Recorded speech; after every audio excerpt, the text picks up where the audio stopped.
Hello बच्चों, let's read this question.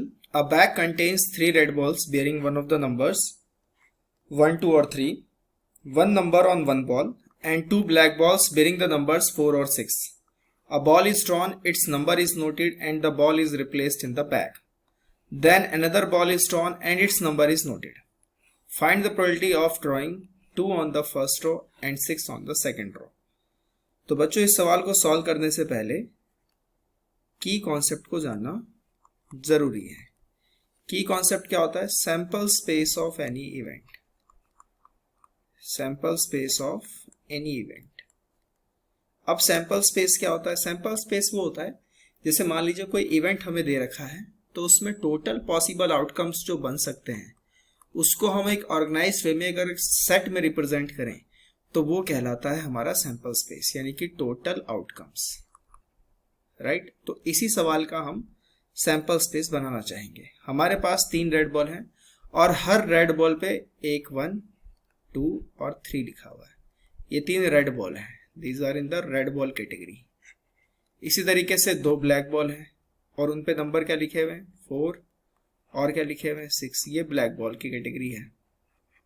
ठीक, तो अगर 3 रेड बॉल हैं तो मुझे सैंपल स्पेस बनाना है, तो मैं यहाँ पर रेड बॉल को R1, R2, R3 से लिख रहा हूं और ब्लैक को B4 और B6 से लिख रहा हूं। ठीक है, ये जस्ट फॉर रेफरेंस मैंने यहाँ पे लिखा हुआ है, बाकी इसका सैंपल स्पेस हम बनाएंगे तो उसमें और थोड़ी क्लैरिटी हमें आएगी। अब हम कर क्या रहे हैं? हमने एक बॉल निकाला, उसका नंबर देखा, फिर वापस उसे बैग में रख दिया।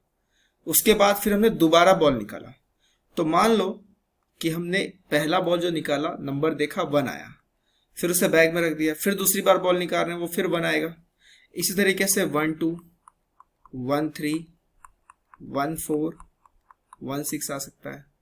सिमिलरली 2, 1, 2, 2, 2, 3, 2, 4, 2, 6 आ सकता है। यही केस 3 के साथ भी चलेगा। 3, 1, 3, 2, 3, 3, 3, 4, 3, 6।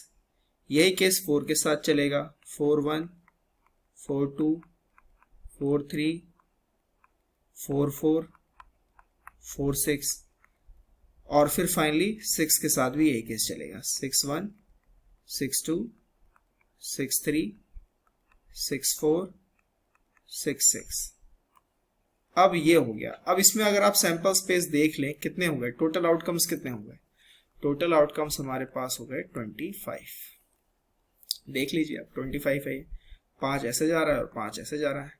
हमें क्या निकालना है? Probability of drawing 2 on the first draw and 6 on the second draw. पहली बार मतलब हमने जो नंबर देखा था उसमें 2 हमारा पहले ड्रॉ पे था, मतलब 2 वाली लाइन हमें देखनी है, और 6 दूसरे पे था, मतलब ये वाला हमारा जो है फेवरेबल आउटकम है। अगर ये हमारा फेवरेबल आउटकम है तो हमारी प्रोबेबिलिटी कितनी हो जाएगी बच्चों? Probability of 2 on first draw, 2 on first draw and 6 on second row. तो हमारे पास फेवरेबल केसेस कितने हैं? 1। ओवरऑल केसेस कितने हैं? 25। तो हमारा यहाँ पे प्रोबेबिलिटी कितनी आ गई? 1/25। Right, so by using our key concept we find the probability of drawing 2 on the first row and 6 on the second row. I hope you understand it very clearly. Best of luck.